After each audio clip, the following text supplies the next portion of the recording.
this meeting to order. If we could all stand, pledge of allegiance, and remain standing for a memory of Tony Tripp.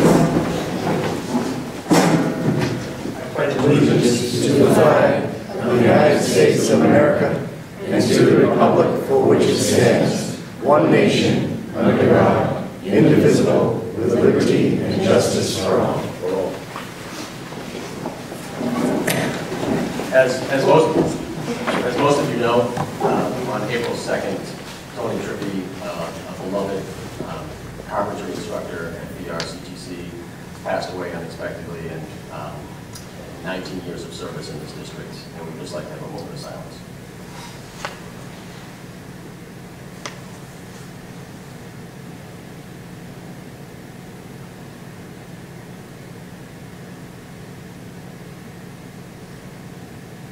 Thank you. Okay, thank you.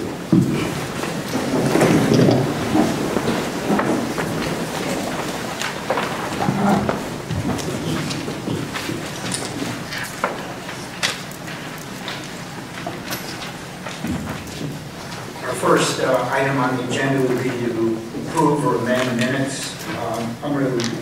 I'll entertain a motion for minutes for meetings of March 24th. April 3rd and April 14th.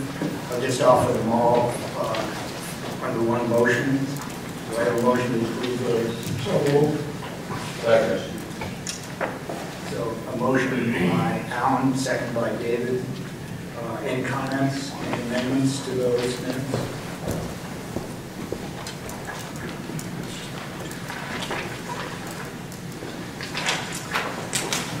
Hearing none, and all in favor? No opposition. So the minutes are approved as submitted. Item 5.0, adjustments to the agenda. Any adjustments, Patrick? No. Item 6.0 is a public session. Anybody has any public comments at this point? If we could reserve them for comments that don't relate to the budget, since immediately following we'll have a budget discussion. Anyone wish to address the board on issues other than the budget at this point?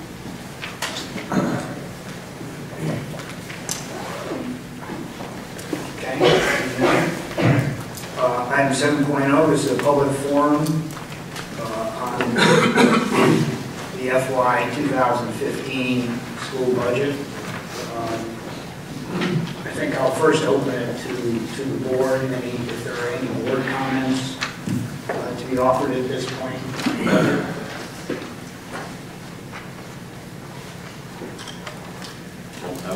I will just make one minor adjustment. I sent this to you today because late last week we learned that we lost $35,000 in state subsidy, and hopefully that's our final number that we have.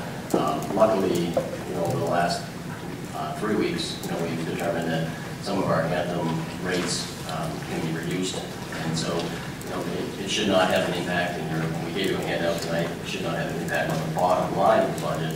However, and Ruthie can probably explain this better than I can, it does have a slight impact on the local contribution, because subsidy typically in our system affects Woolwich and Bath.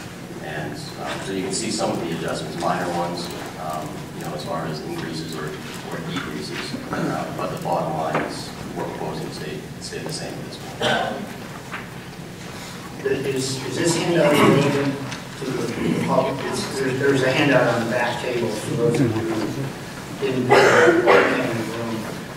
So the budget continues to show an overall increase in expenses of about 2.3%, and the local contribution would increase by 3.2%, and that remains the same even with the adjustment that Patrick's talking about at this point. If there are no comments at this point from the board, I'll just open it up to the public. Any public comments?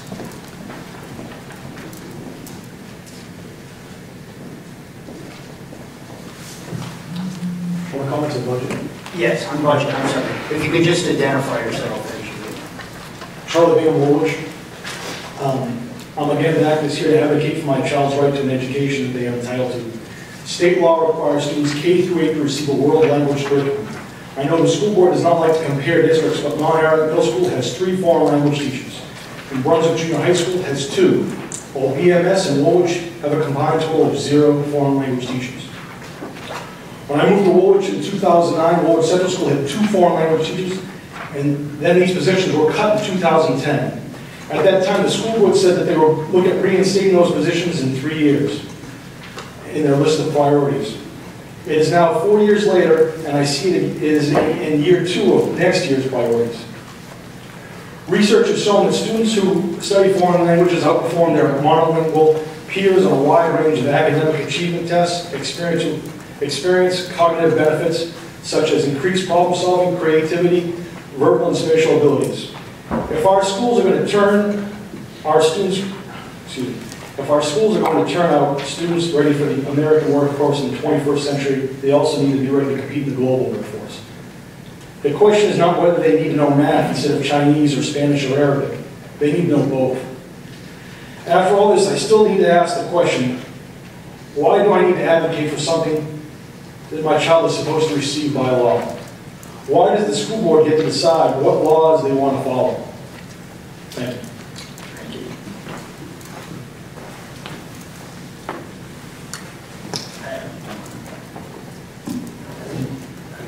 I think the discussion we had last year, just to address the second part of your comment, whether the district is in compliance with state, with school regulation, we do feel we're in compliance. And it does remain a priority for the board to restore those teachers as we can.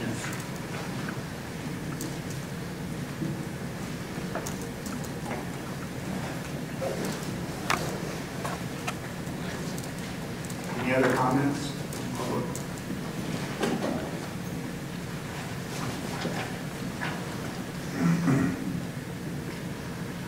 Okay, thank you.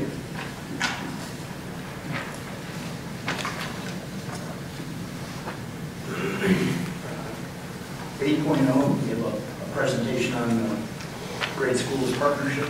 Yeah, Ken Templeton is here this evening, and Jay Pinkerton as well, and Judy, the 3 of them, and myself. But Ken is here to, in my mind, when we talk about this, the purpose is twofold. One is to come here and give you some education, and you had some in your backup on proficiency-based diplomas or proficiency-based education, as well as to outline and just review for you briefly what the contract has provided this year.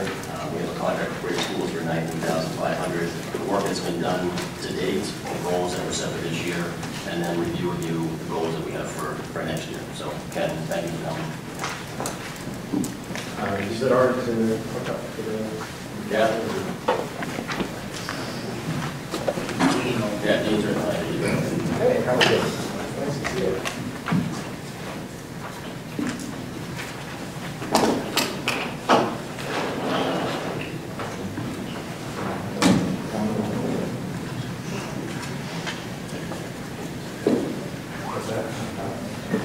Got it.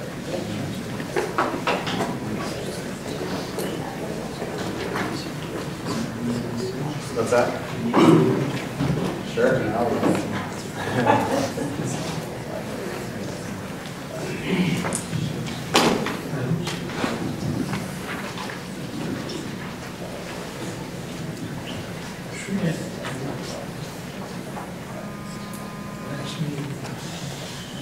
Sorry, I brought some just additional supporting materials. Sure.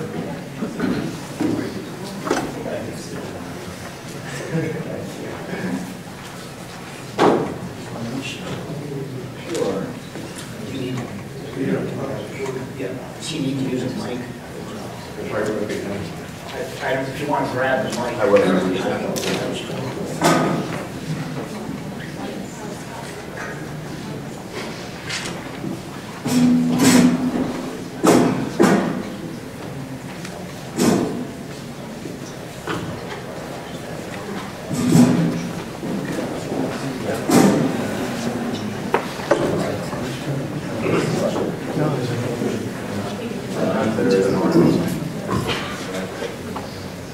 Yes.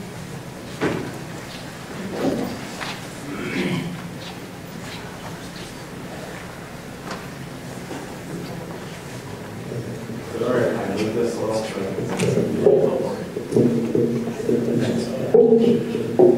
Good evening. As Patrick mentioned, my name is Ken Tumpton. I'm a school coach at Great Schools Partnership.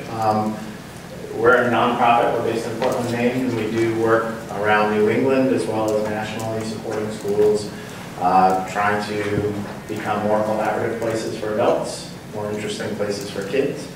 And a lot of our work over the past probably 7 to 8 years has been working on what some people call standards-based education, what some people call proficiency-based education, what some people call competency-based education, and what some people call mastery-based education. And all of those terms, as far as we're concerned, are synonymous. And so what we're hoping to walk out of here today with is a shared understanding about what proficiency-based education means. As you know, the state passed a law that required schools to graduate students by proficiency as opposed to simply by accruing credits. So for tonight, we want to make sure that everyone can explain LD 1422, which is the law and what it requires, and that we have a shared understanding of the core principles of proficiency-based education. And I'd like to give you an update on sort of how things are going specifically at Morse High School where we've been working, and what some of the work ahead might look like. And I would be remiss to say, sorry Jay, I feel like I'm blabbering here, but I would be remiss to say if I didn't say it's a real pleasure and privilege to work with the faculty of Morse High School. I got the opportunity to do a little bit of work a couple of years ago with Morse High School, and when we got the opportunity to work again, I lobbied hard to be the person who would work with Morse. It's a wonderful faculty, it's a great administration, and it's a real privilege to work in this community. Getting back to our topic, and feel free at any time if you have a question or a thought, let me know. So these are the current main graduation requirements for the state. Local districts can go above and beyond this, but this is what you have to require. You have to have 4 years of English, you have to have at least 2 years of social studies, 2 years of math, 2 years of science, 1 lab, 1 year of fine arts, and you have to require credit, or at least a half credit of health and PE. Right? So this is what's true for everyone around the state. The local districts obviously go beyond this. They require 3 years of math, or they require things like 30 hours of community service and something. So these are the requirements for the class of 2018, this year's 8th graders. The first thing is that the law says that every year that you're in high school, you have to have an experience in English, math, and science or technology. Now that doesn't mean you have to be enrolled in a course, it just means that you have to be working on at least one standard related to those content areas. This is the point number 2, this is really the biggest difference, is that you have to graduate by demonstrating proficiency in your academic standards and in the guiding principles, which in Maine education are sort of the cross-cutting skills of collaboration, communication, technology use, those sorts of things. And then the 4th is the local requirements. There's a school, Belfast High School, you have to learn to swim in order to graduate. Right? Casco Bay High School, you have to learn to build a fire. Right? So you might have community service requirements, you might have all these sorts of different local requirements that you can add in. But these are the baseline things. And the biggest question that most people ask is why the change, right? So here's why. Here's a student of mine when I was a high school English teacher. That's not his real picture, that's Nick Jonas. And if you don't know Nick Jonas's music, then I envy you, and I would like that on the record. But so this is a real student of mine. This is what he graduated with. 70 was passing, and so he got a 73 in quarter one, 70 in quarter two, 70 in quarter three, 68 in quarter four, and he ended up with a 70.25 for the year and graduated. And he came back to me the next year, and he said, so I went to college, and they put me in remedial English. And I said, yeah, that sounds about right. And he said, but I passed. And this is the biggest difference here. So here's what his report card would have looked like if we'd been using a proficiency-based system. These are really broad descriptions of what you should know and be able to do if you're a student of English. Can you understand what you're reading? Can you interpret it? Can you write a coherent argument? Can you produce clear writing? Can you develop and strengthen it, a sort of writing process? Can you conduct research? Can you engage in discussions or speaking and listening standards in English as well? And can you use evidence? And then at the very bottom, we have this thing of habits of work. Now, let me translate this for you. All the numbers you see, those are, you can use your sort of traditional sense of what an 88 might mean. The NM is not meeting standards. The INC is incomplete, so Nick didn't do a big research project. That's why he failed the last quarter. And in terms of habits of work, that's why he wasn't meeting standards, because he consistently on major assignments didn't turn them in. So this is what we would have said about Nick. Now, so this is the big compelling thing in terms of standards-based and proficiency-based, is that this gives us almost no information about what Nick knows and is able to do.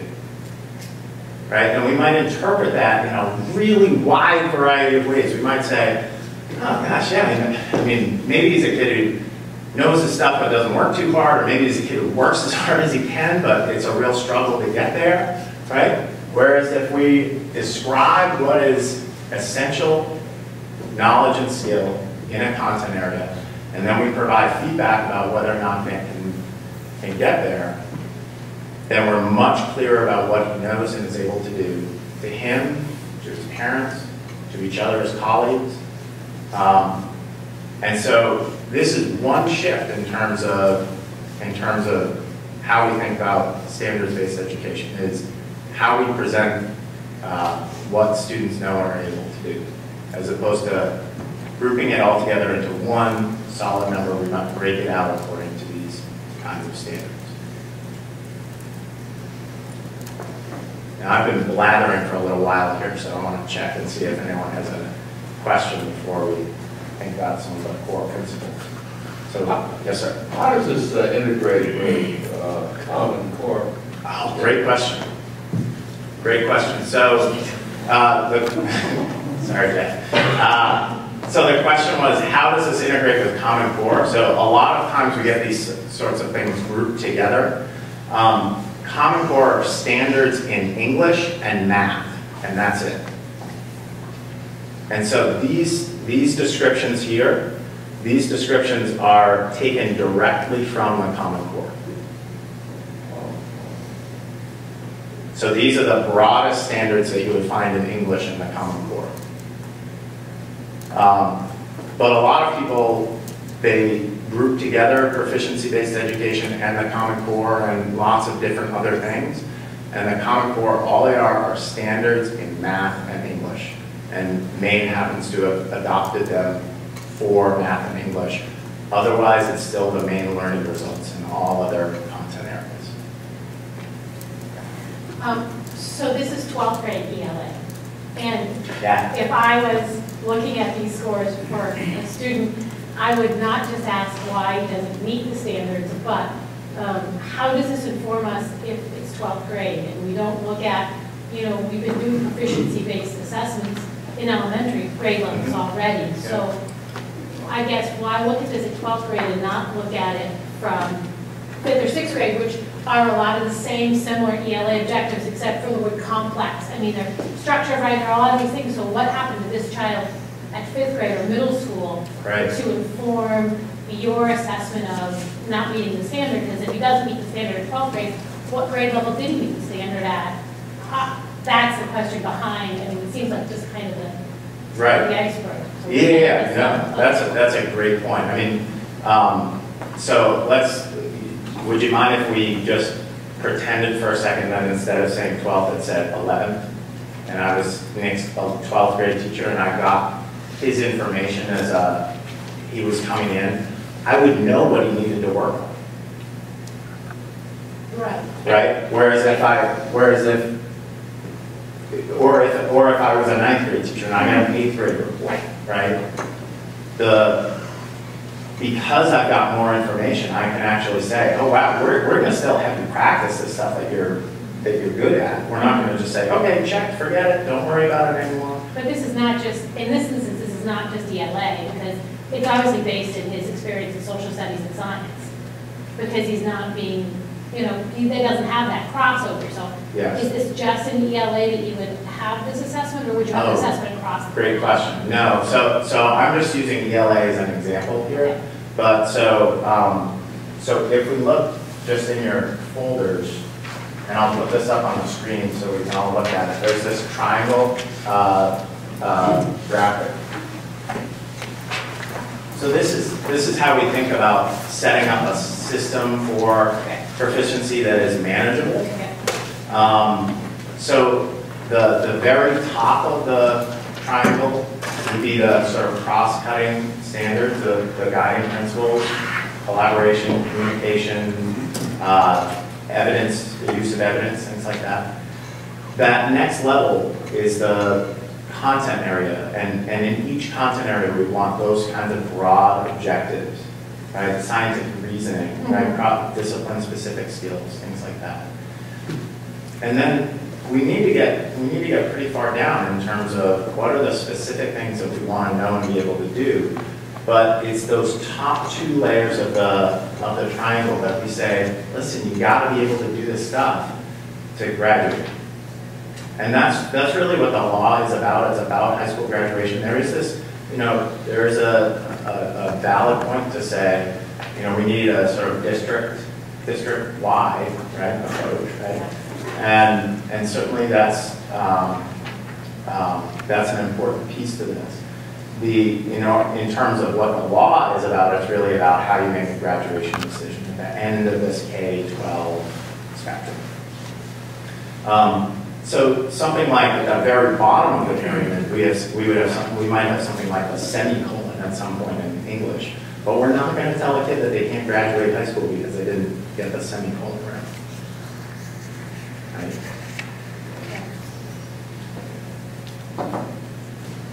So our first idea here was to make sure that we understood what the law was about before we thought about sort of some of these core principles. So are there any other questions about what the law requires?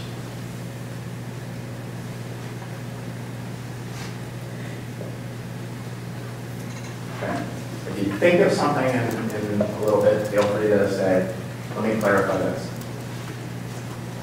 So in your packets, you've got on the left side of your folder 10 principles of proficiency-based education. I've tried to winnow those down so it's a little easier on the screen here. So the core principles are, we've got those clear learning standards, right, in each discipline.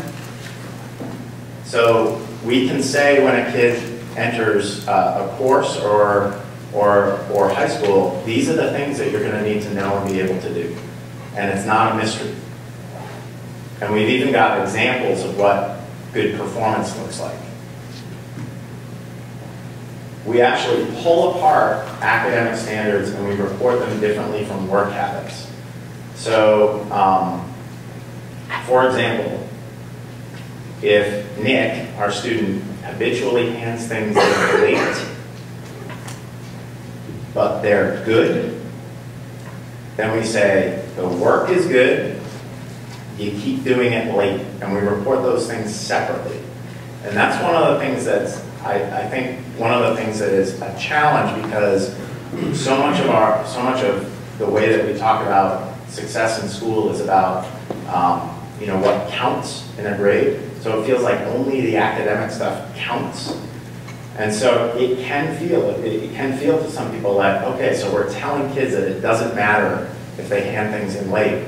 And that's not the intent. The intent is actually to make it matter more, because instead of just taking off 2 points, we're actually going to tell you, we're going to have it as part of your report card that you hand things in late all the time. And there are some schools that are actually tying things like eligibility to work habits. So if you're working really hard in class, you can keep participating in co-curriculars.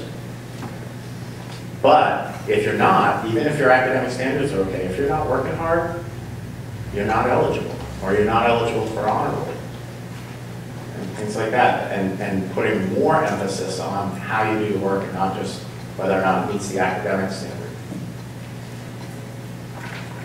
There are a couple of jargony terms here. There's a lot of jargon, but a couple of jargony terms. Formative assessment. These are things that you do to sort of practice. So, and summative assessment is things for judgment. So there's an easy way to think about this. Formative assessment is when the chef tastes the soup, and summative assessment is when the customer tastes the soup, right? So formative assessment is homework, quizzes, class discussions, things like that that you use to practice and build knowledge and skill. Summative assessments are project, presentations, tests, essays, things like that, where you're really trying to pull a lot of these skills together into a complex demonstration of understanding. And then one of the most important elements of proficiency-based education is that if you're not successful, you get chances to improve your work, to revise it, to reassess. I think one of the best analogies here is that if we did a poll of this room, there might be someone here who has a driver's license who failed their driver's test at some point, right? Right? But they got another chance, and when they passed the driver's license test, they got a driver's license that wasn't, you know, well, you can only drive on Tuesdays or something like that. No, you can drive now, right? There are lawyers who have failed the bar. But once they were successful on the bar exam, they could practice law, right? So this idea, the whole point of this is, the whole point of this revision piece is that if you're not successful, we're going to give you time and support in order to learn the stuff that we think is important enough to say it counts for graduation. Okay. So here's part of what we've been working on this year at Morse. We've been trying to define what those graduation standards are. We've been trying to map them through courses and learning experiences. So when are students going to get the opportunity in science, for example, to master this knowledge and skill, right? We've been trying to take a look at some assessments to see, okay, so how will we know if kids know this knowledge and skill? And I should say for all of this work, this has been about refining and bringing a lot of pieces together. We're not building this from the ground up, right? This is about, okay, we've got a lot of things that people are already doing on this work, and we're just trying to bring it into a shared understanding around it.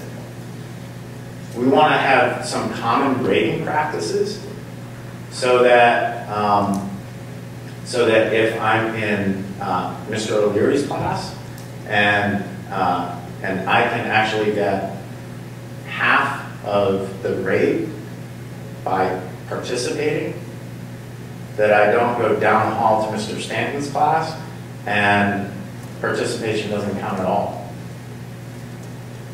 right? And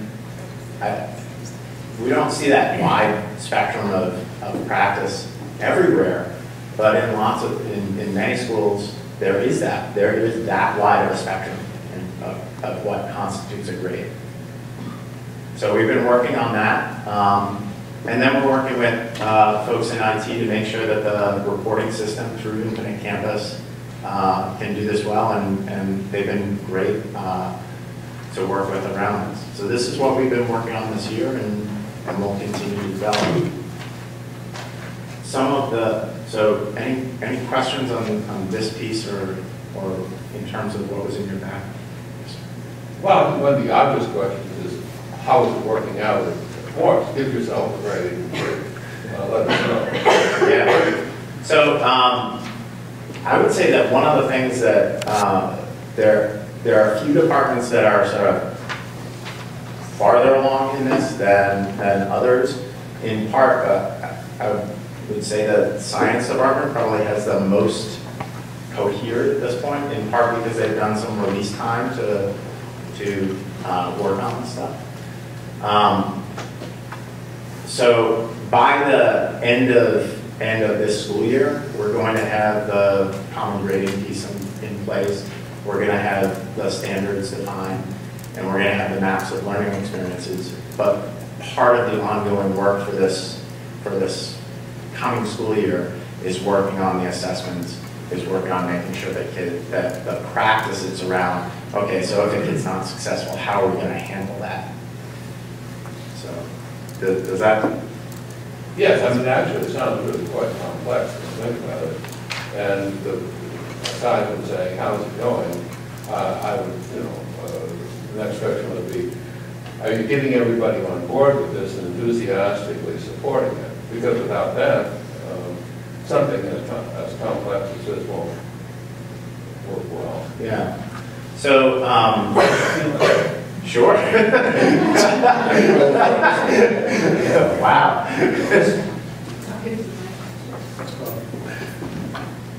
I think you probably know this, because I recall stating this during my interview, or whatever it was, a year or so ago. I've been trying to wrap my head all around this since I said yes to the job. And I've been working with a staff that actually, every time we get together, we make progress. Sometimes it feels like we take a giant step backwards, but it's only for further clarification. Right, Kevin? Yes, sir. We're working with Ken has been a godsend, and we're making progress at a sane pace. And I feel like that's what's working. And if we scrambled all around and said we have to have this, and this in place for next fall, and that's it, we wouldn't be doing very well. We're taking it one step at a time. We know what departments are further down the road, because they probably were for other things. Science has been working on next generation science standards, so they had a lot of foundational work already done. English language arts is probably the one right behind science, only because English language arts has been working with standards for quite a while now, because they knew the Common Core was around it, and they were part of that deal. All the details and all the what ifs could drive you nuts. And how are we going to track it? We try not to focus on that. We try to focus on the bigger stuff, and we'll get to that as it emerges and as it makes sense. I think providing a personalized education for every one of our students is a really good thing to be working towards, because what we currently offer doesn't work for all of our students. So that's what we're trying to do, and have it make sense along the way. Thanks. So I'm not sure which of you answer this, but so part of it is coming from a system where we established a program like this.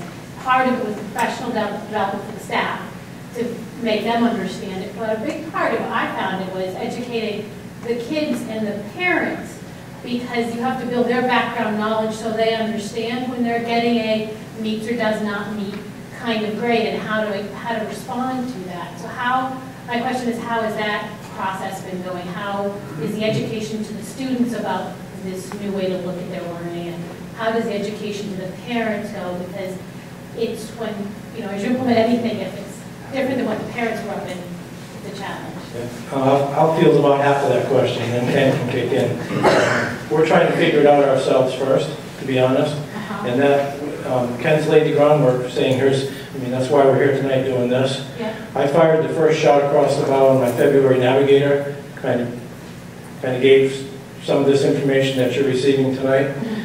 We have a whole lot of work ahead of us. I don't know exactly what the timeline is for it, but we have a whole lot of work ahead of us with the board and with the public and with our student body. And we're already going to ask for a waiver for 1 year because of the pace that we're on. We're not on track for 2018, so then we'll be looking at 2019. Don't know what that process is yet, but Sure, and I would just say, you know, I mean, again, the Department of Education hasn't released information about how to go about that. It's in the law that you can request more time as long as you're making intentional steps toward it, but it's in the law. That's not, and RSU1 isn't the only district that would consider that. I would say the piece around the community engagement, it's hugely important. One of the things that is, I think, most critical is that there are lots of schools that have done this, and they've really changed their report card and how they describe things before they did a lot of the other work around teaching practice, around assessment practice, around support for kids. And so they get this huge pushback of, you change the report card, when honestly the report card is perhaps the most hot button piece and one of the least important pieces of the whole thing. And so in our work, we really encourage schools to be more deliberate about those kinds of changes and really involve parents, community members, students in those kinds of discussions. But you know, some people think, okay, standards-based education means that you use things like needs, exceeds, does not meet in a report card, or that you only grade 1, 2, 3, 4.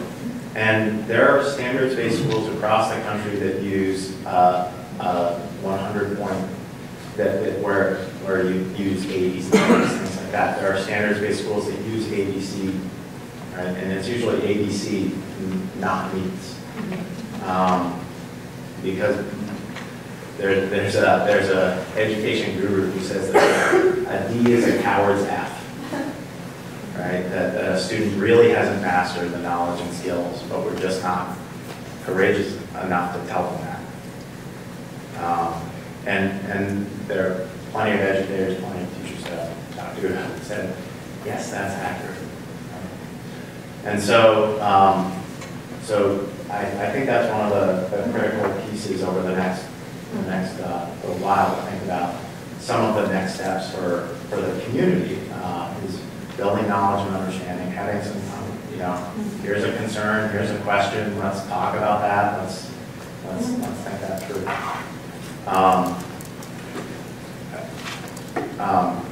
I will say there's a teacher who's been piloting this year and said, you know, it's been quite a bit of work to figure it out. One of the positives that he said is that my communication with students and parents was clearer about what the kid can do. That is the whole game right there, and that's the whole game in terms of the reporting piece, and then having support for the kid when they need help is the other piece.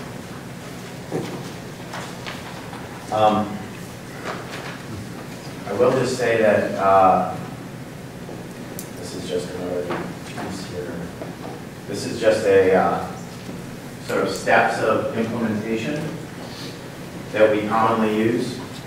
You'll notice that there are sort of 3 areas here. There are policies, practices, and then public understanding, community engagement.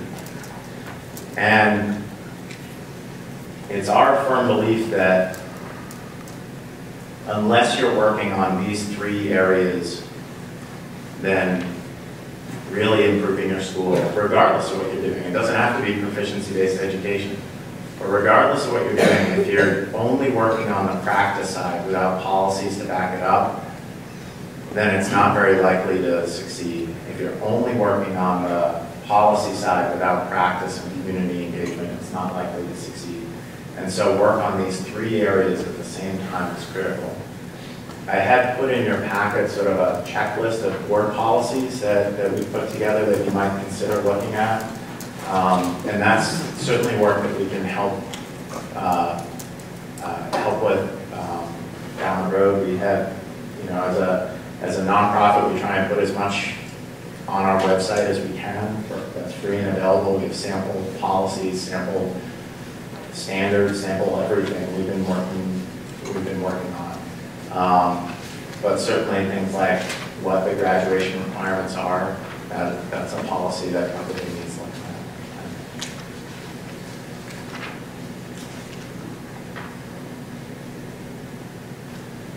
So I sort of skipped past, this is just a sample transcript, it's also in your packet. It doesn't have to look that different from what, you know, as we were talking before, it doesn't have to look that different from what you already send off, but hopefully it can communicate more effectively. And I'm happy to take other questions that you have, or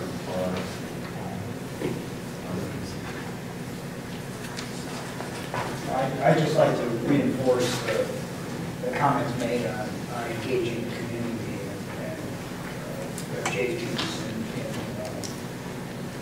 the newsletter is certainly important, but it really is key to getting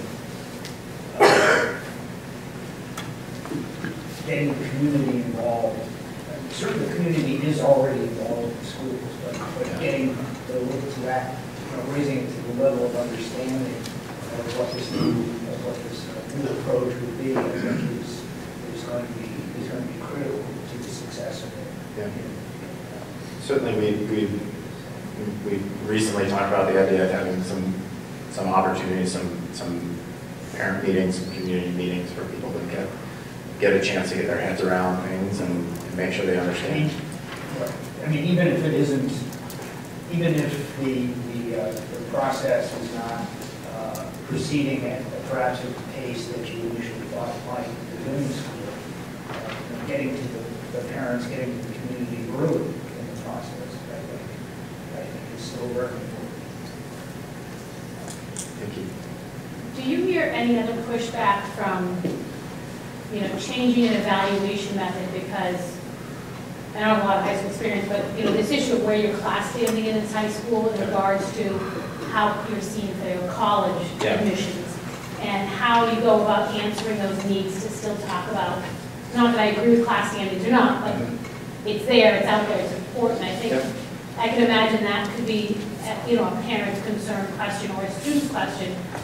How do I know how do I translate this to a college that doesn't have this understanding of college work? Yep. So a lot of schools that do this, instead of doing a class rank, they do a Latin honors system. Okay. So they still have GPAs and things like that, but so you reach levels of cum laude status, right? And there are schools that still sort of keep a class rank because there is it's more common that it's for scholarships, right, than it is for acceptance. And so there are schools that say, all right, we don't publish class rank, but if you need it for a scholarship, we can figure it out and we can send it to that scholarship. So there are different ways that you can set it up, but it's not one of the core principles that you either do it or don't. But it's something that some schools have said, if we're thinking about this as achieving a standard, it doesn't make as much sense to have a rank order list of attainment.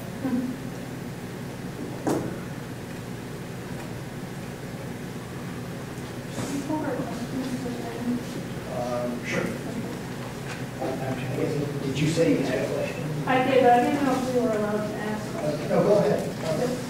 If you can just identify. Yeah, I'm Beth Schultz, and I just, my question was actually towards the beginning, but when you said about the law, and it shifted, I looked at the Department of Education website about shift, and they have frequently asked questions. They said, is shifting to proficiency-based education mandatory?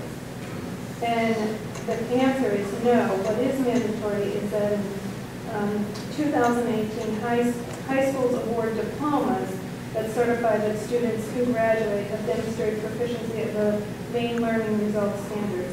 How schools get there is determined locally.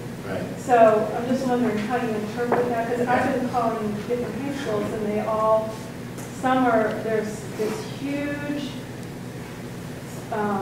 range of how schools are interpreting that. Yeah, I actually saw that too, and I thought, wait a second, what? And here's my understanding of what that means, is that some schools have chosen to retain credits for high school, which in most proficiency-based schools, you don't see, okay, you have to get 22 credits to graduate, but some schools really like that system. And so that was the DOE's response to, can you still have a credit-based system? I would say that it's, could be clearer. One school said they're just gonna, do some assessments, they're common assessments, but that's pretty much what they're gonna do. Pretty much what they're going to do. For common assessments. Mm-hmm. So I guess what I would ask that school is, what are you going to do when the kid isn't successful? And so that gets us back to the core principles of, if you're not successful, then you get more opportunities and you get time and support. And that's where that comes in. Looks like we have another question, I'm not sure. I don't want to. Can I ask a question too? Sure. Hi, Lee Woolwich. I was just wondering, most grading systems that I'm familiar with as a teacher aren't able to do proficiency-based grading. And a lot of schools have to buy a new grading system to handle proficiency-based grading. And I was wondering if Infinite Campus is able to do this, or is RSU1 going to have to, is Infinite Campus going to change, or are you going to have to get a new grading system? Not speaking for Infinite Campus, but there are many schools around the state that use Infinite Campus to do this, and yes, it can.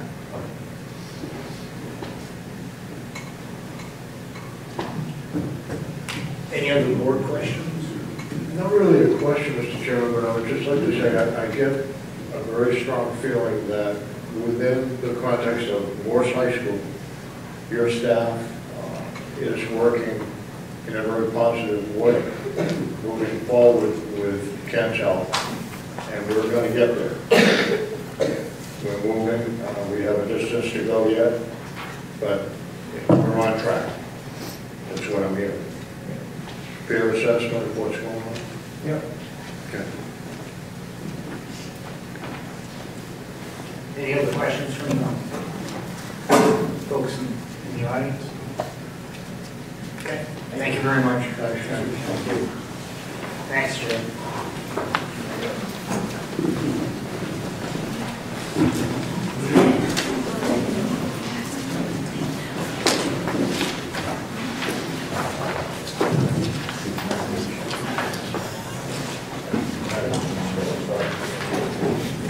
So next thing on the agenda we have is a presentation from Sandra and Jay, and just an update. One of 4 goals was an update on the staff evaluation process.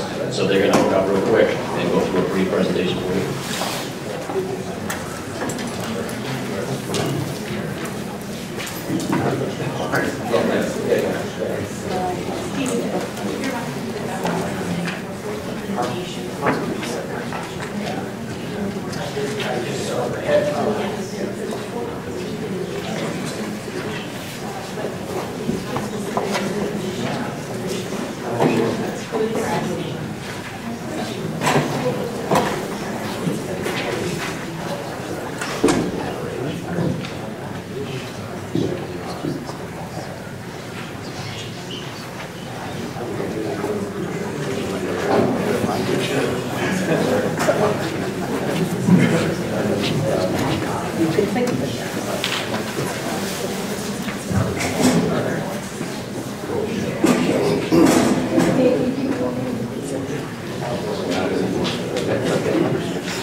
way of, when I'm doing my 10-minute walks, to keep track with what I'm doing, even though you're not technically supposed to, technically supposed to do anything. So we all have our own systems. Who invented Post-its? I don't know, but I do know that the patent has run out and they are now less expensive.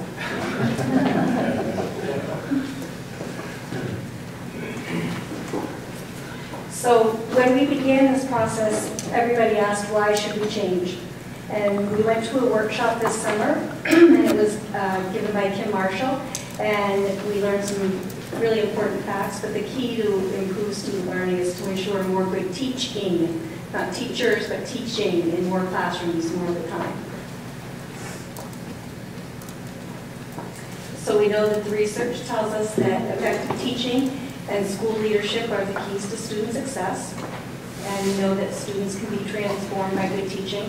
But the most important note here is that effective teaching matters most to students with any kind of disadvantage, whether it's a learning disadvantage, an economic disadvantage, whatever it is. If you're a teacher and you're in front of them and you are giving them direct instruction of a high quality, then that's going to change how your outcome is.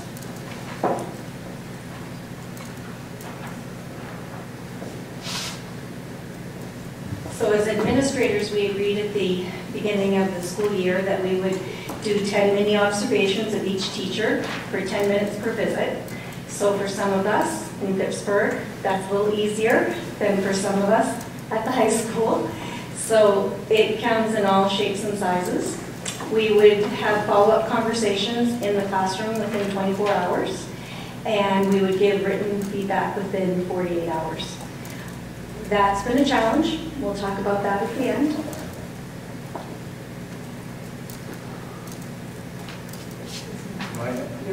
Okay.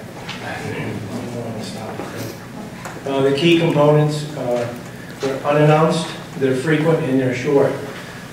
That's a really good thing because you can, on any given day, you can just walk in any classroom you feel like. It's pretty cool. The feedback is face-to-face. One of the challenges that we found is finding time for that feedback to happen. So you get a little smarter and a little more strategic in your planning, at least at the high school level. Teachers have a prep period at some point, and you can usually know where to find them. So that's made it a little easier if you think ahead a bit. Systematic, documented, linked to school-wide improvement, and also linked to the end of the year evaluations. And the beauty of that is there's no surprises. If you've had 10 visits, 10 conversations, 10 written documentations, at the end of the year, there's absolutely no surprises. And during our visit, Morse High School tweaked this a little bit, and so did the tech side of the house. We're looking for safety, clean, let's see, I don't have my glasses on. Class is running smoothly so students can focus on learning. They feel physically and psychologically safe. Objectives, it's clear where the lesson is going. The teacher has the learning targets posted, and that's something that my assistant and I, when we're in classrooms, have focused a lot on because it's concrete. You can walk in and it's either there or it's not. And it's, if it's yesterday's or the day before or not there at all, you have the conversation. Next time you're in, there it is. And then you see how it's being used. If you can get there at the beginning of the class. Teaching, learning experiences are being skillfully orchestrated. The teacher is using a repertoire of well-chosen instructional strategies to teach the material to all students, not just the ones that are paying attention. Engagement, which ties in with that. Students are paying attention and are minds-on, involved in the lesson, and taking some responsibility for their own learning. And the L stands for learning. There is evidence that what's being taught is being learned, such as checks for understanding, and some people use exit tickets. Again, at Morse and on the tech side, at BRCTC, we changed it a little bit to hotels. We added hospitality, that students are valued and invited to their space. In the elementary schools, the students generally stay in the same room all day. At our schools, there's a lot of movement, a lot of people coming in and out. And then we put safety at the end. We thought hotels might be a little easier to remember. So after the visit, we have a follow-up conversation within 24 hours and written feedback within 48 hours. I've never strayed from that. I try to have the follow-up conversation the same day, if at all possible, and probably 95% of the time that's been able to happen. And then the written feedback in the mailbox the next day. And I'll have to say, I probably speak for both of us, being at the school for the first year, you know, when I left my last job, I wanted to get back in the classroom and back with kids. And if I allowed it to happen, if I didn't have this nipping at my heels every single day, probably all the rest of the stuff that piles up around you would get my attention. And this is absolutely the best part of my job. Being in classrooms every day and talking with teachers about teaching and learning. Absolutely by far. And I have a chart about this big. I think you've seen a picture of it on my wall that stares at me every day. And yes, I'm behind. Why 10? It gives you an adequate sampling of day-to-day teaching. You can see the beginning, middle, and end of lessons. We record every observation my assistant and I do. We either say B, M, or E, and we write down an abbreviation for what class it is, because teachers teach different classes. So we try to get a feel for it different times during the lessons. You can see different subjects and classes. This is a really good thing. Students get used to seeing you in a classroom, and it doesn't mean trouble. That's an easy trap to fall into, that you only go where the trouble is, which means either an adult or a student's in trouble. They don't even notice when I'm in the room now. It's cool. To help support teachers in more of a coaching model, to see good teaching practices and cross-pollinate, and use these mini observations to help inform the summative evaluation. I've had the privilege to see some really good teaching. This is yours.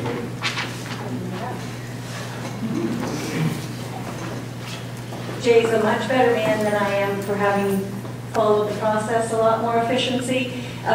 Sometimes I find that I get into the classroom and I do the observation, and on that day I might be able to have the conversation, but not necessarily get to the written feedback. And other days I don't get to give the face-to-face feedback, and sometimes the email comes, and I think what I've heard from my colleague, which you'll see here, is that finding time to do them all and do them in the order that we're supposed to do them is a little bit challenging, because you never know what's going to happen. I was in this really great observation today of an archery lesson with Mary McCauley. It was fantastic. I thought I was going to get a turn with the bow, and I got called out because a student was in crisis, and I pretty much spent the next 2 hours just sitting. So that's a situation that happens a lot for a lot of my colleagues, and it just kind of interrupts the entire day. But we're still attempting, and we know that this is a good thing because we're giving more specific feedback. We're seeing a variety of lessons, and as Jay said, in a variety of different times during the day. You don't always go to a certain class at a certain time. You can, one of our colleagues said you can follow up to check and see if the suggestions that you've made have been implemented. I had the opportunity after I saw a really good lesson, but there were a lot of students who were calling out the answers or raising their hands, and the less vocal students weren't getting called on. And I had seen a good YouTube video about a thumbs up way or a nonverbal way to communicate what you're doing in your math class. Brought it in after the observation, watched it with her. Next time went in, that was going on. So that was really a rewarding thing to see. We're spending more time in classrooms, which, as Jay said, is really the reason why we do this, and sometimes the reason why, when you're, at least for me, an administrator, that you're very sad that you're not a teacher anymore, because you don't get to do those things every day. But if you see it happening, and I've been observing some great teaching, and it's been a good way to get to know the building and the teacher and most of all the students that I'm with. Excuse me. Finding time to do them all, that's hard. Meeting with teachers in the 24 hours and writing them up in 48 hours, sometimes that's difficult. When I do all three in the sequence, I'm very proud of myself. Staying only 10 minutes, that's hard, because when you're going to hit that turn with that bow and you know that's next, you don't want to leave. And you're seeing something really great, you want to see how it turns out. But the most impressive thing, and I shared this with my colleagues earlier, because we all have our struggles with this so far, and I did neglect to get BRTC, I'm sorry, I was getting CTC. We've done over 1,000 observations this year. That's pretty amazing. I bet there's not very many districts in the state that can say that administrators have been in classroom and observing teacher and teaching and learning that many times.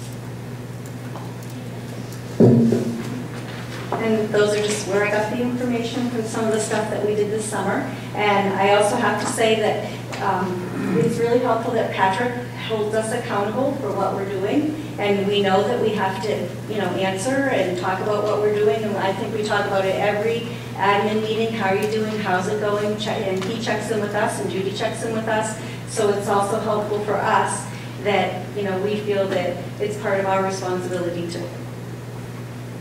And I have a teacher that's in an ed admin program, and that book that we all have, the top one by Kim Marshall, is the textbook. He's taking a supervision evaluation class down at USM. That's the book. We'd be happy to answer any questions. Any questions from the board? Yeah. Sorry, I think there's anything that you did that would give administrators more time to do this. It's just such an incredibly important thing for teachers. And it just helps so much of their growth and having that opportunity to reflect, and getting that constant feedback is definitely something, you teach a concept, 20 times before you expect to learn it. You need 20 evaluate, you need that constant process. So if there's anything that you can formulate or Patrick or in terms of any of the process of what is on your shoulders or what you have to do to allow for more of this opportunity, it'd be great to hear what some of those ideas would be. And the other thing is that I just saw some of the recommendations we were talking about proficiency learning was that they were talking about maybe helping with the PLC model. And I know some of the things you read up there makes me think of that professional learning community. If there's any connections between those two things, because I know that ties into a lot of those feeling free to learn and having the support. If there's any tie-in that would help those two things in meetings, I don't know. I'm a little rusty, I've been away from this for a while, but if there's anything in that, any more PLC opportunities or training that could help any of that would be interesting to hear. This is just my own opinion, but I think down the road, having teachers observe teachers will be a really helpful thing as far as PLC. When we get into that situation, go in and looking at other teachers and developing a culture where teachers feel comfortable doing that. I mean, it's always offered, but they don't generally either have the time or feel comfortable taking advantage of that. And I think as we make progress with proficiency-based and meeting the standards in many different content areas at the high school level, the mapping piece, I think there'll be a lot more other good things like you're starting to talk about, conversations happening. For example, if you teach anatomy, a science teacher is teaching anatomy, a PE teacher is teaching a strength and conditioning class, put those two together, put those kids together, just think for conversations, they can, at the same time, they're seeing each other teach as well. Just kind of a variation on that Jennifer's comment. What is the reaction of the teachers to this process?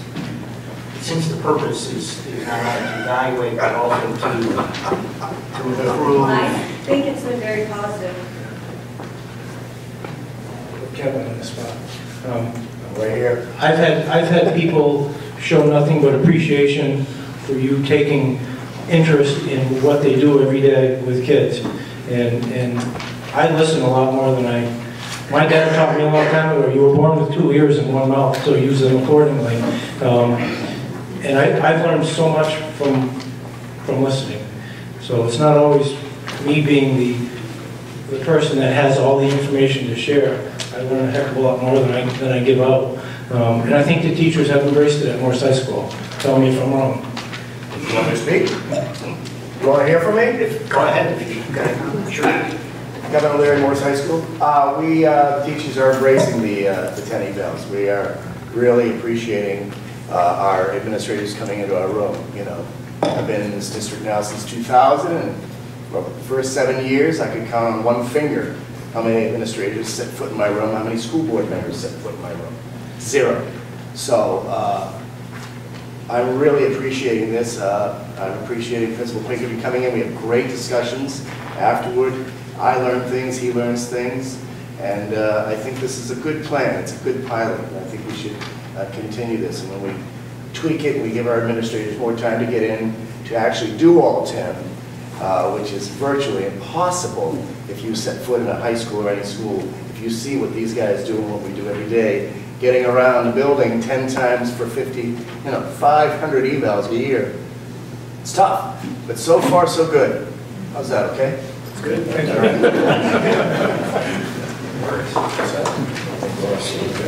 Thank you. Any other board comments? Any public comments? Jay, Sandra, thank you very much. One thing that we did say to all staff on opening day is that we would put a survey monkey out asking them their feedback, and I think the deadline was the Friday before vacation. So the administrative team tomorrow will look through.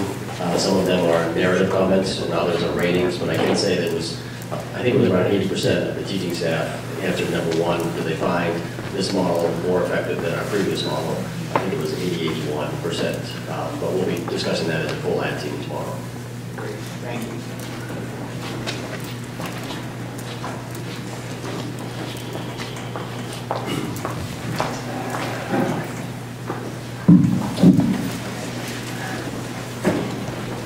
Move on back to the agenda. 10.0 committee reports. Bill, do you have a facilities committee report? All right. Mr. Chairman, we are now up to speed in terms of membership on the ad hoc facilities committee as it relates to the elementary schools. We have representation from all of the communities that, well, we don't have any from Aroostook because they don't have a that doesn't mean that they won't have input, but at this point we have representation from all of the other communities. Patrick and Dave are moving forward with the development of a PowerPoint presentation relating to the Harriman report and to the current status of our existing facilities. And we're going to be going on a roadshow. We're coordinating with FEDA's help with the chairperson of the PTOs at each of our elementary schools to come up with a mutually agreeable and effective schedule of presentations.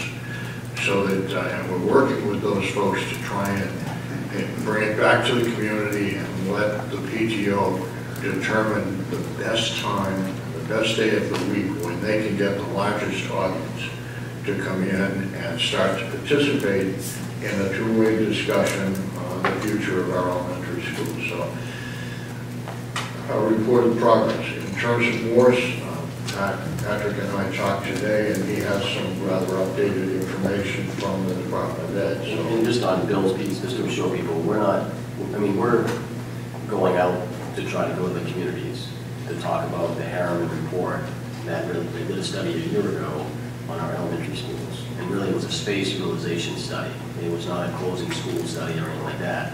But obviously you pay them money, and at the end of their report, they come up with their notes, so to speak, or not recommendations, but just possible suggestions or talking points. So I know that every once in a while, I don't typically get the phone call, but I get word of mouth from somebody else that somebody's concerned that this school's going to close, this school's going to close. I mean, our point of going out to the communities and to the PTOs and to the parents is to just have a conversation, share what's in the Harriman report, hear from people. I would expect to hear from some people that, this is the heart of our community, and I don't want it to change. versus maybe somebody else that might say, you know, have you considered this? That's not in the Harriman report. So really, our point is to go out and get input and share the Harriman report. We have it. Why wouldn't we share it with people? So really, it's just the start of a process. You know, if you know people who have questions, I mean, by all means, call me about this process. But we're trying, our goal is to try to get each one of the communities by the end of this school year. By chance we don't, then in the fall we would get to that 1 or 2 communities that we can't get to. And we just thought that the PTO or the SAG groups at each of the schools is a good place to start. On Morse, our intent was to form a committee, I guess we'll call it a building committee, before we knew anything from the state about when a new high school may come our way, so to speak, funding for a new high school. Well, you know, I'll take the blame for it, but I tried to get a few people on the committee and kept trying to entice them, and they kept saying no, and so I put it off a little bit. We have 3 community members right now that are willing to be on that building committee, so we were planning to meet soon. Then we got the announcement about the funding, which again doesn't guarantee us anything at this point, but the next 6 projects have been, so to speak, approved. And we are planning to go up in the next month to meet with Scott Brown at the Department of Education. And his advice at this point has been very clear. Do not form a building committee. Come up with one of the next steps in the process.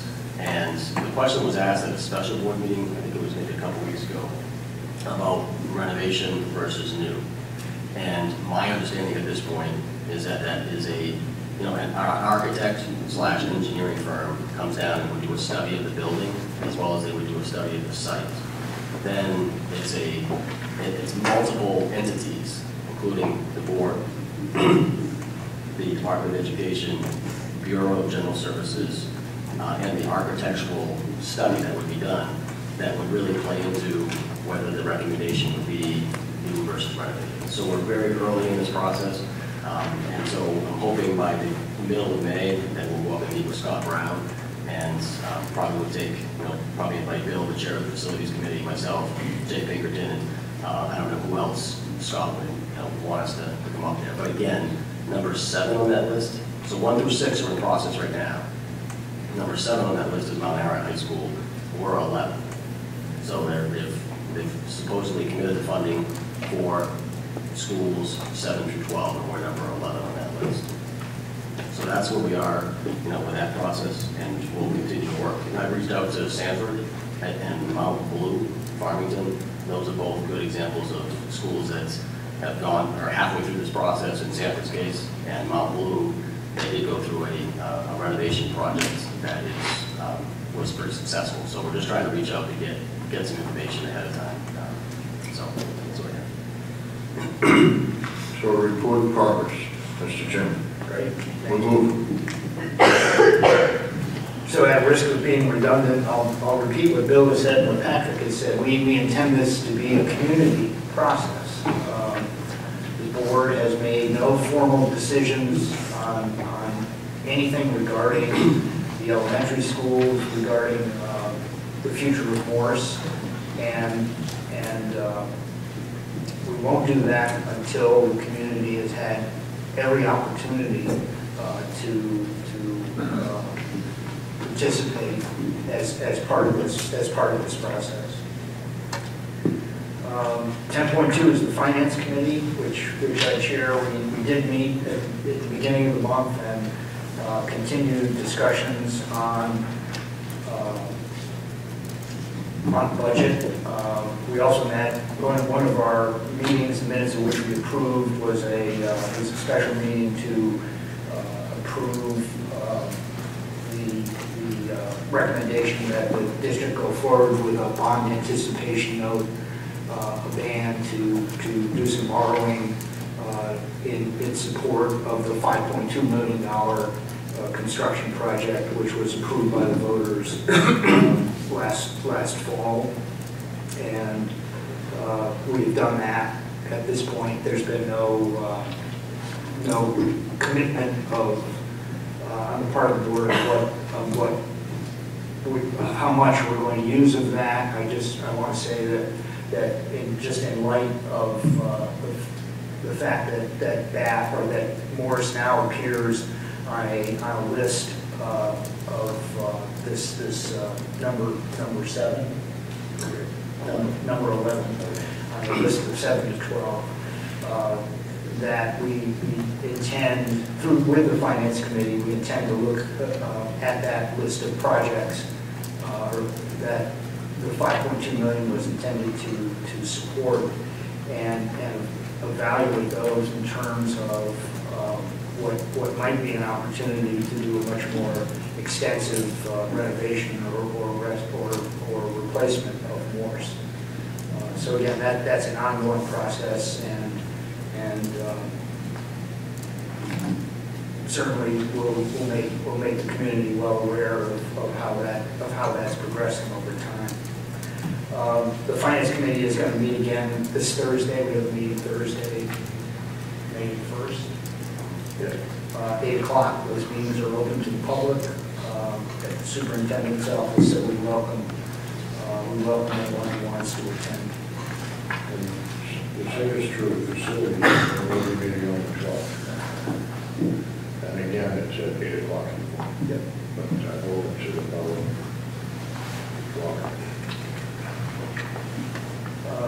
10.3, the West Bath Withdrawal Committee.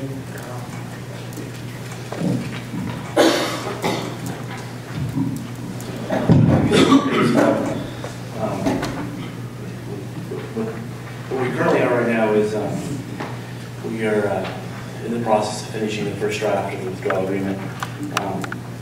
Hopefully that'll be approved this Thursday and it'll be submitted to the RSU. And then we would, it's kind of interesting because submit it to everybody else but me, since I'll have to be out of that process. That will hopefully arrive sometime within the next week. If all goes well, the Thursday meeting is approved. And so we would have to wait back and hear what the decisions are from the other side with that agreement. We're currently also looking at different options and what possibilities they have to educate the kids at West Bath and what that means. We started building a model for a budget so we can plug that in, and we're right now in the process of putting together real numbers to get an understanding of what the cost will actually be for West Bath. So hopefully we'll have that in the next several weeks coming up. Thanks. 11.0, Superintendent's Report.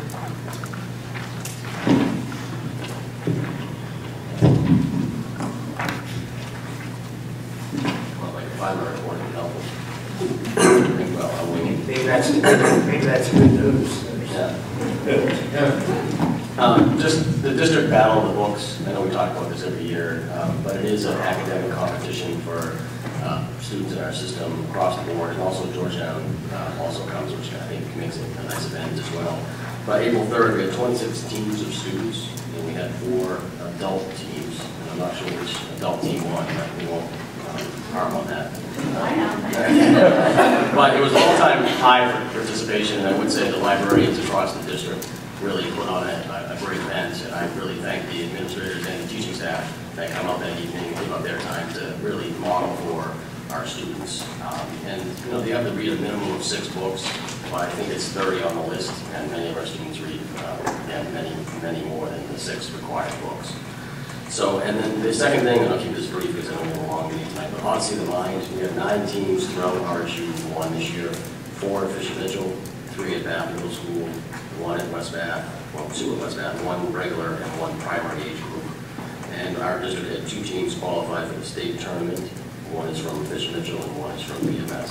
So I think, you know, I'll put a plug in now, I think we have the interest from students to have even more teams of, you know, ODM teams, but it requires, the way it works, it requires a coach who is typically outside of the system, is a volunteer parent usually. And so if you know anybody that would like to volunteer in the future, but these are great numbers, and I'd like to thank some of our gifted and talented staff for making this possible as well. So thank you. The financial report was in your packet. Ruth, you wanna...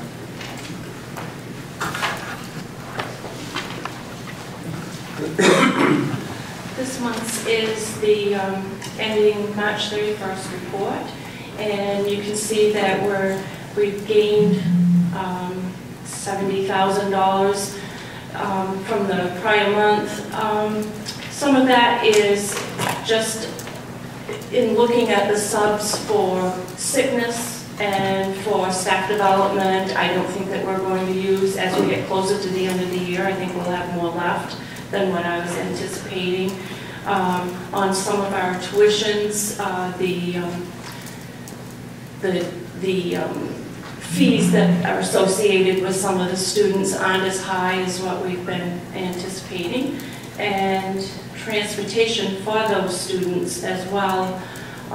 With this last month, it wasn't quite, that bill wasn't quite as high as what had normally been running. So that helps to make that growth of that 70,000. And on the revenue side, we're still staying just about flat there. This report shows that we may be short around $4,000, but you're looking at nearly 28 million, that's flat. So, all in all, I think that we're doing pretty well. Any questions? Questions, anyone? Great. Thank you. Thank you.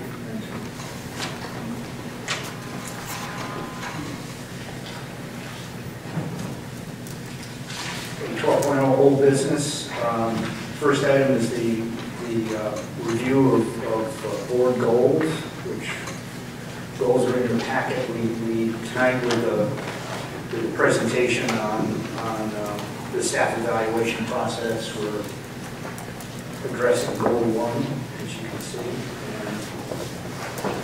Rosalie Perkins, who's here tonight, she will be here in the month of May to address the pre-K goal that you have listed.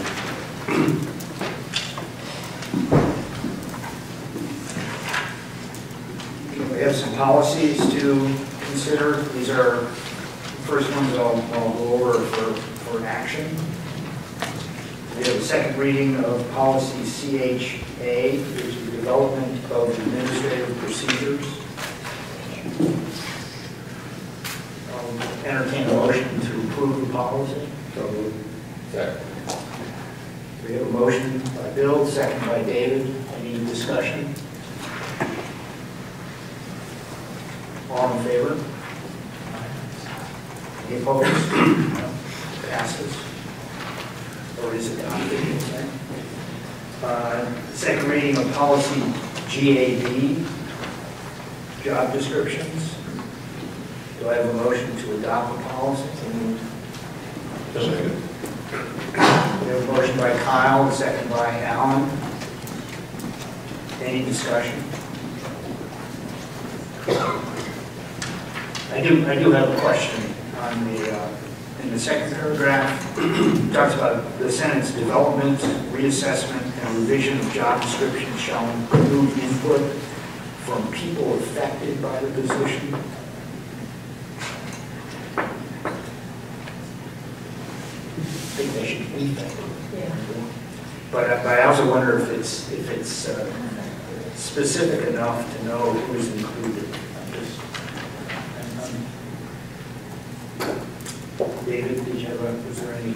I don't think we actually addressed that specific issue.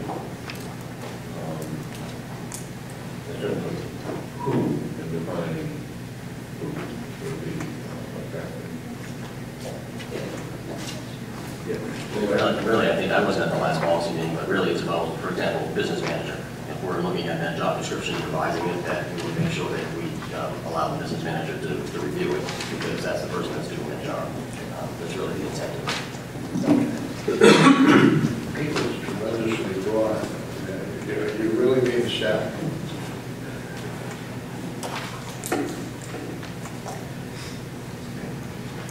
People could be sidewalk interviews.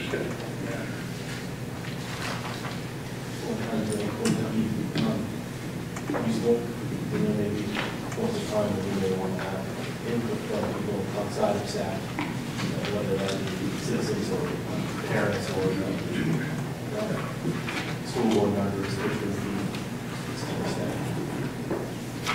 We just didn't put a building job description, but they may view it with policy. All right. We can leave people? Absolutely. Leave people. Even though I think it still is a little bit vague, but we should change the affected to infected.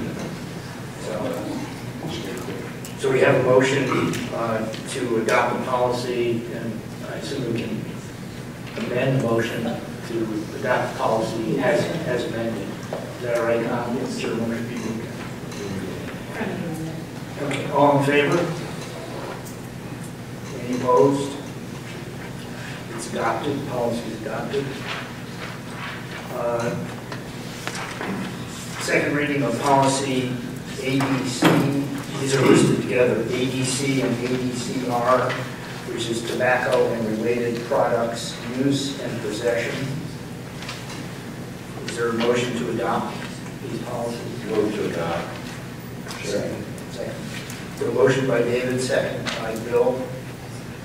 Really up to date, we got e-cigarettes in the future. Yep. Make sure of that. I have a question. ADCR. Sure. This ain't old fashioned, but why would we allow somebody that's in violation of smoking practice to attend regular practices? Yeah, we're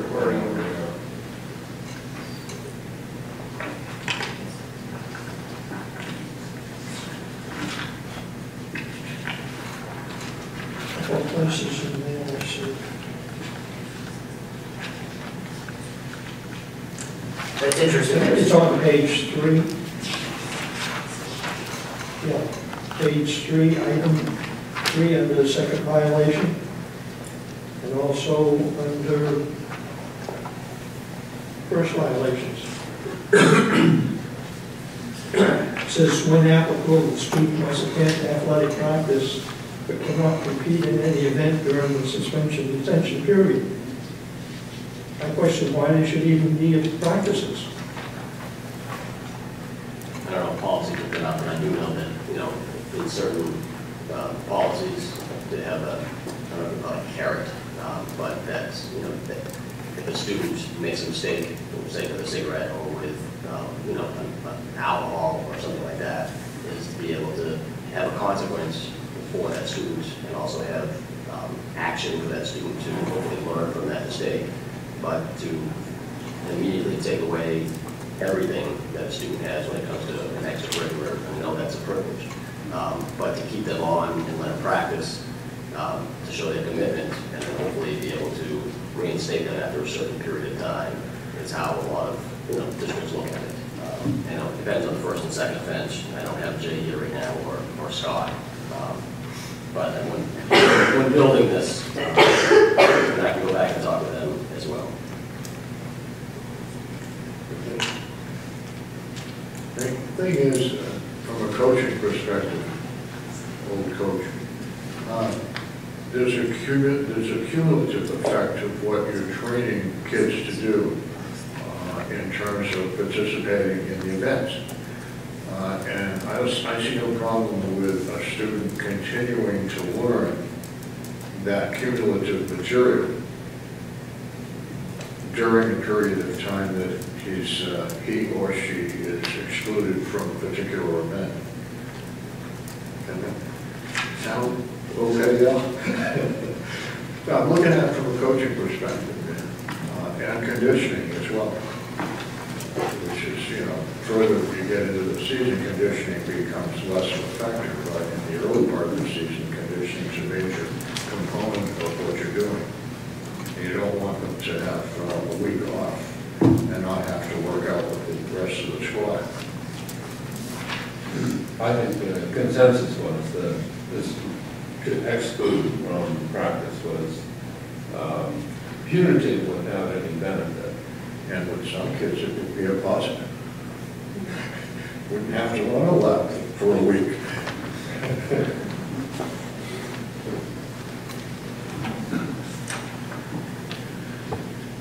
Any other comments?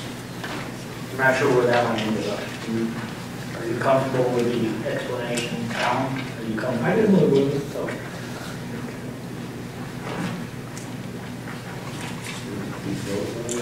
Well, I had some questions on ADC.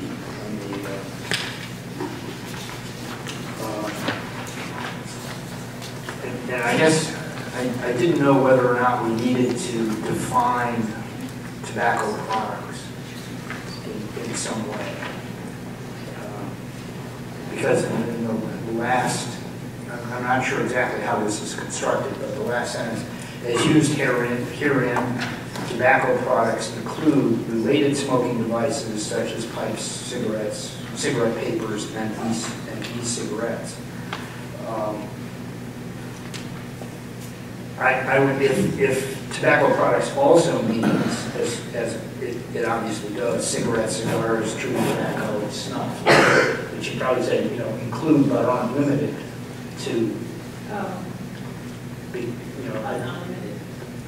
It's just, the way the definition reads, it reads that tobacco products are defined as smoking devices, pipes, cigarette papers, and e-cigarettes. It doesn't include the obvious. Maybe I'm just reading too much. I'm trying to read too much into it. What's that? I read it as that all tobaccos are included, and then any type of devices that you would use are also included. To me, it was like the inclusion of that is saying that having things such as if there's no ambiguity, if other people don't read ambiguity into it. No, I can see that I'm just reading. That's the way I read it. Yeah. I read it as that being inclusive to devices you use. Such as if they had e-cigarettes but they did not have any tobacco, they were not in that also. That sounds fun. Okay, so well, we could surely include all that, and then that would be fine also to be more specific. I would just include tobacco products, include cigarettes, cigars, chewing tobacco, snuff, related smoking devices, pipes.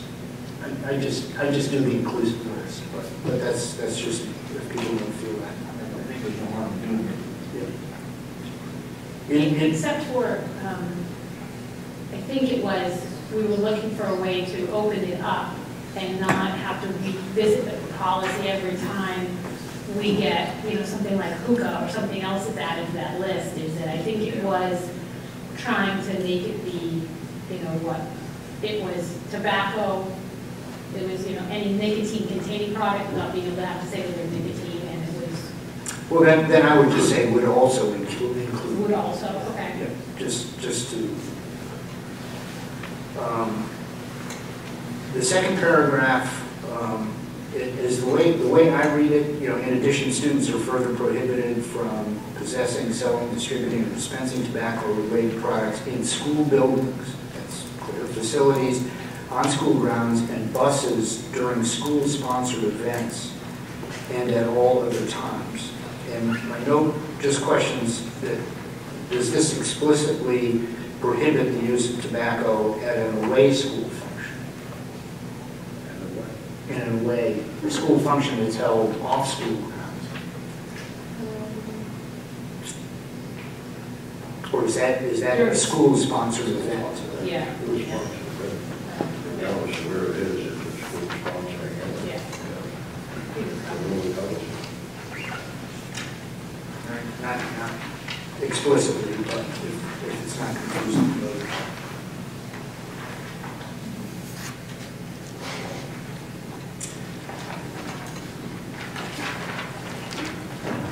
Okay, so we have a motion to approve ADC and ADCR. As written, all in favor? Any opposed? No? Policies are adopted. The second reading of policy DJC, petty cash accounts. And this is also an action item. We have a motion to approve.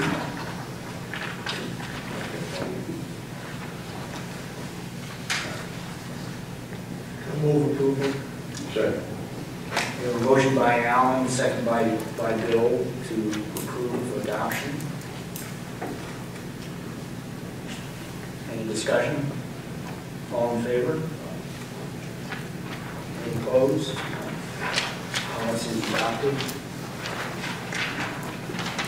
Second reading of policy DM, cash management in schools. Again, this is an action item. Do I have a motion to adopt this policy? I'll move to accept the policy as revised.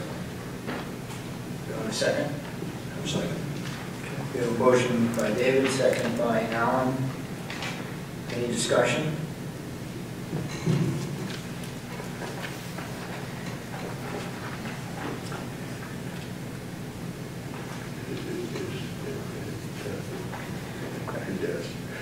This was any kind of a burden on the administrators. Do they have a facility, a repository in each of the schools where they could, in fact, put the money? Yeah. Are we placing a... I don't know the answer to that. For every school, I don't want to make My that up. understanding is they have file cabinets and locked. Yeah. So that's what you're doing, right? We're not sending you all out by a city. Okay.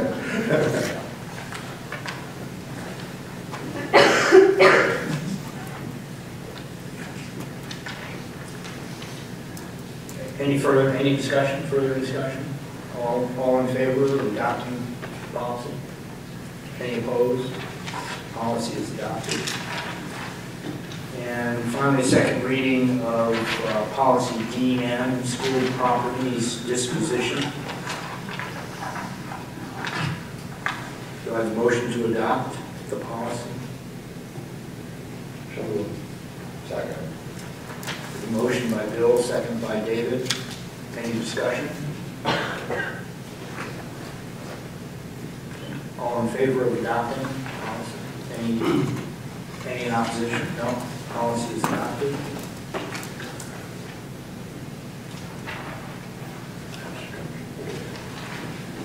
Okay. Agenda, up to the 13.0 new business. Yeah, just to inform the board about two retirements that we have. One, Rosalie Perkins, who's in the room tonight, and I hope I got this right, but 14 years, I think, to RSU1. If you say so. Okay. You know, started as an occupational therapist for us, and then for the last, I don't know, maybe 6-7 years, have really led the effort for our pre-K program in the district. So thank you, Rosalie, for all that you've done. And Jane Cross, our English as a second language instructor, retiring after 24 years in RSU1. So I'd like to thank them both for their many years of service in the district. And 13.1B is resignation. Ryan Cook, who's an art teacher at Morris High School, has been a great addition to our high school, but his wife lives in Massachusetts, and that's where he's headed. So we have posted that, and we're in the process of filling that position. He's leaving right away. At the end of the school year. At the end of the year. Okay. Well, we'll take both retirements with regret, but good luck.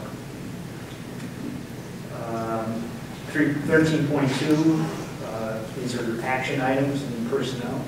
Yeah, I don't know if you want to take them as a group, or I'll just go down through them, and we're going to stop after each one. I certainly can. But in your backup, you have some background on each one of the nominations. The first one, I'm very pleased to nominate Jason Libby, who's actually here tonight. Is that right? I don't know if everybody knows Jason or not, but he's here. And there were 22 applications for which Central School principalship, and we interviewed 6 people, and it was a committee of 14 people.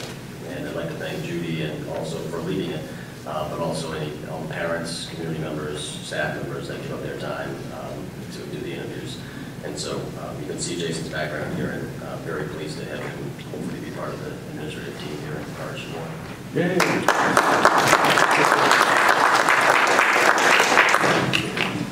Why don't we take them one at a time? Sure. Sure.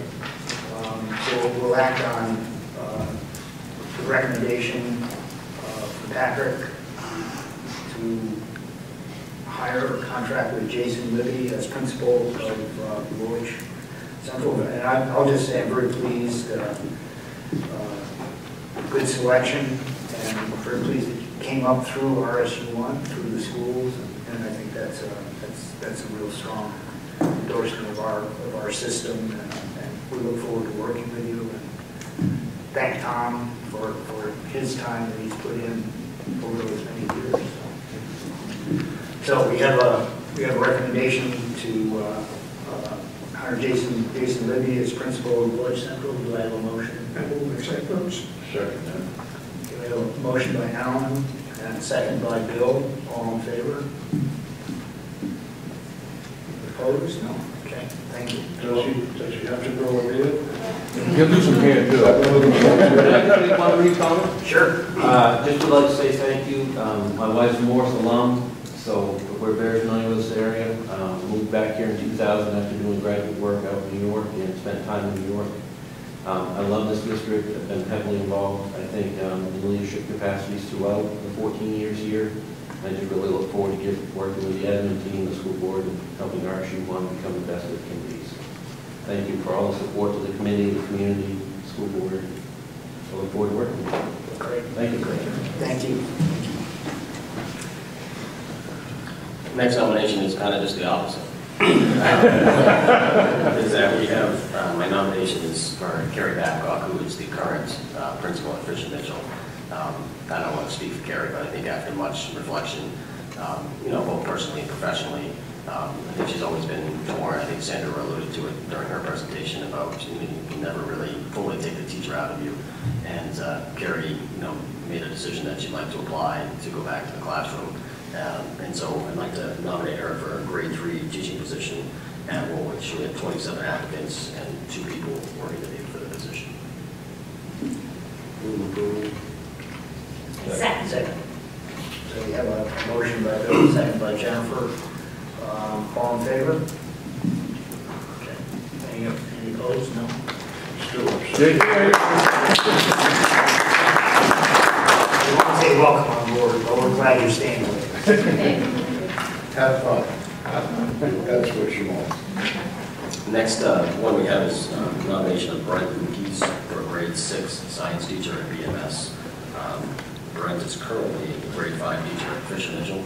Again, we do not, in the system, we do not, just because somebody asks for a transfer, we advertise on certain schools as well as we advertise internally. So even our own people, one personnel have to go through an interview process. And so our principals can hire the best candidate and best fit. But Brent certainly was added. It's Bud's recommendation to be that he be hired in grade 6.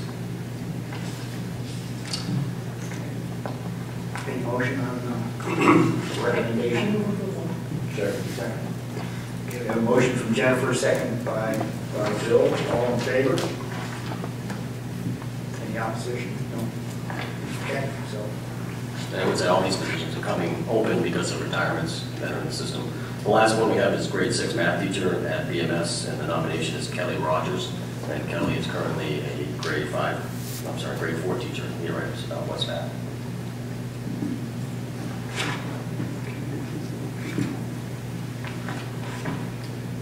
Do we have a motion? So Second. We need a second. Second. Okay. It has been a long meeting. We have a motion by Alan, second by Jennifer, on the recommendation to hire Kelly Rogers. All in favor? Any opposition? Okay. Motion is approved. Welcome on board, everybody. As Bill says. Okay, item 13.3, and we'll do these as a group. There's a list included in your packet of probationary 2 and 3 staff that need approval for continuation with the district, for continued employment with the district. And as a group, I'll take a motion that we approve the continuation of employment for these probationary 2 and 3 staff members. Is there a motion?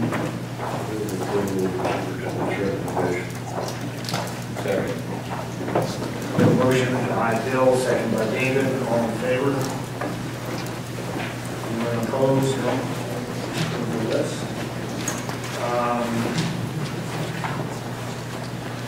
We have several policies for first reading, which we won't go through individually unless people have had a chance to look at them and any comments or recommendations.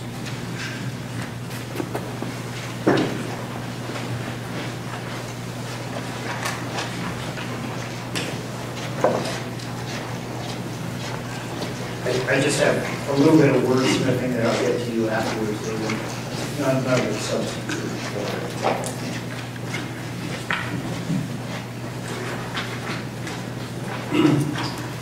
All right, those were not action items. So again, if no one has any comments to make at this time, item 13.3, which is a request for an out-of-state field trip from Woolwich Central. I think that was on your, no, that was in your packet. That's the request for the Washington, D.C. Trip. Do I have a motion to approve?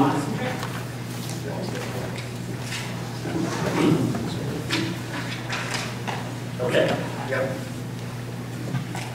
It's a Boston trip. I mean, we have a motion by Jennifer, a second by Kyle. Any discussion?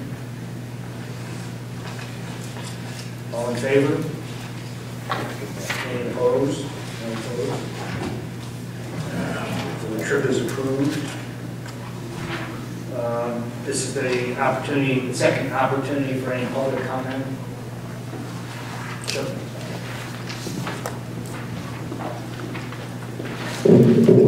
I'm Beth Schultz from Woolwich, and thank you for having the Great Schools Partnership here today. As a parent, I think it's the shift to proficiency-based education is something to really research and consider, and there's lots of different models. So I just had some questions, and looking at different high schools for my children who aren't in high school yet, and I was wondering if there was going to be any teacher survey done to see how they feel about the direction that we're going.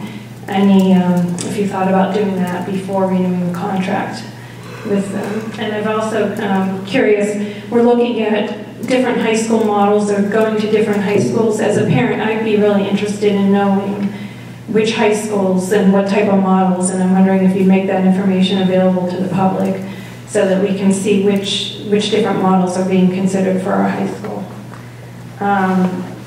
Finally, I thought that when I called the state, they said that, for the proficiency-based diploma, it's when the students meet the standards, but there are classes that are beyond the standards, calculus, higher level math classes, higher level science classes. So I asked them, do you need to shift at those classes? Do the classes kind of define, can the teachers define proficiency? They said that's really a local decision.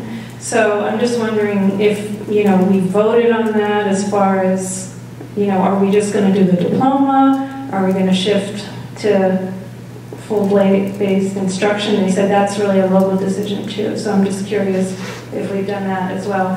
And in looking at the Great Schools Partnership website, I was looking for some kind of data or, the proficiency-based, because it is a big shift. And I'm wondering if they've shared with you any, case studies or success stories that you can share with the parents, maybe at a public forum, that to really have, get the parents on board that this is really, the direction that for RSU1. And then finally, I just, I was looking at, who is the Great Schools Partnership? And, because they potentially, if we really sign on with them, can have a big influence on our district. So I know that they were founded with grant money from the Bill and Melinda Gates Foundation, $10 million. And they get about $900,000 a year from the Nellie Mae Foundation. So our $19,000 contract really kind of isn't, you know, where all their funding is coming from. So I'm just wondering, when you're considering, you know, hiring consultants like this, do you look at the grants that they're getting to see what their obligations are to these foundations that are really funding them? And I'm just wondering if that is a part of the decision process in deciding who to hire as a consultant for the district. It's just something to think about. Okay? Thank you. Thank you.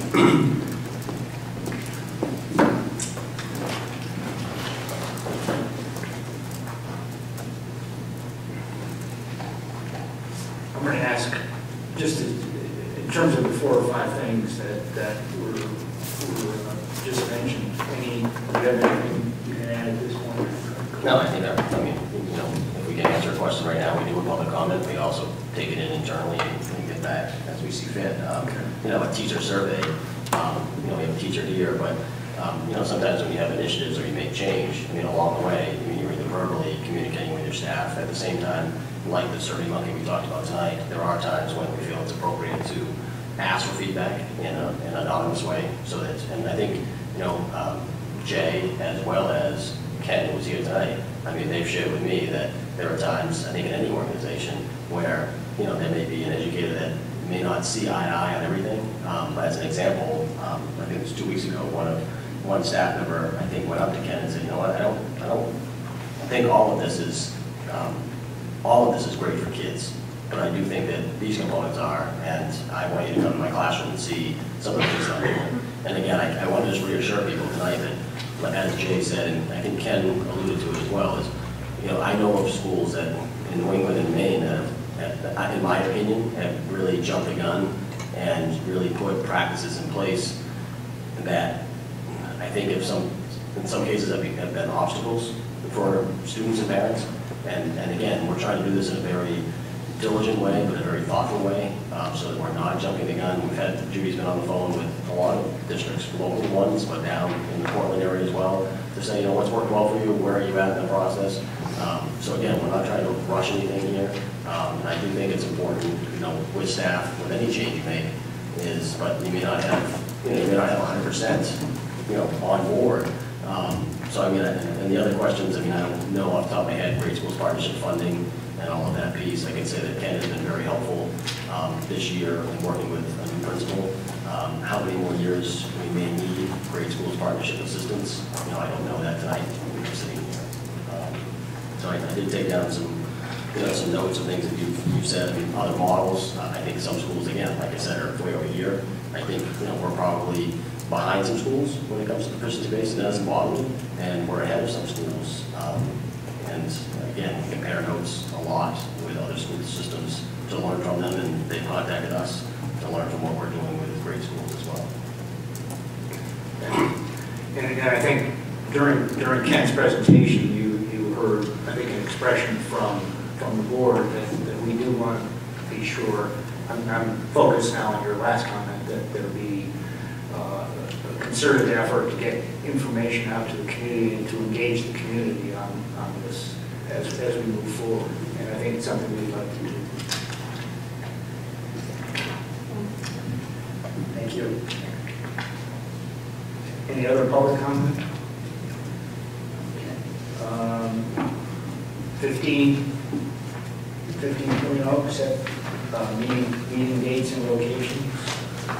Yeah, I don't know what works for people in the month of May, but with Memorial Day there, I don't know if the 19th would work for you. I think that's what we were shooting for.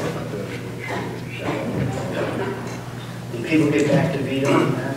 I didn't. That's why we're asking again. So should we set the next meeting for the 19th?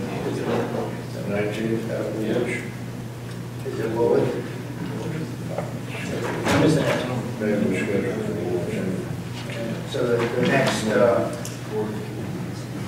the next board meeting will be May 19th, 6 o'clock at Village Central. And the next meeting specifically on the budget is the second meeting on the budget is next Tuesday, May 6th. It was originally Monday, May 5th, and we've tried to do our best on our website you know, to make people aware of that, but I'm glad you mentioned that. So it's next Tuesday at 6 o'clock, and I think it's at Morse High School.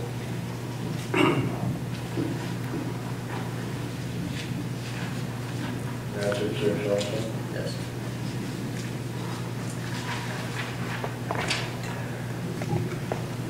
Okay.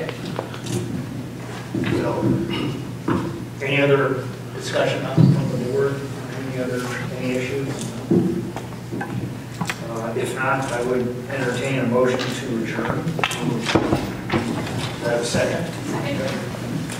Okay, we have a motion from Kyle, a second from Jennifer to adjourn. All in favor? Any opposed? Thank you very much.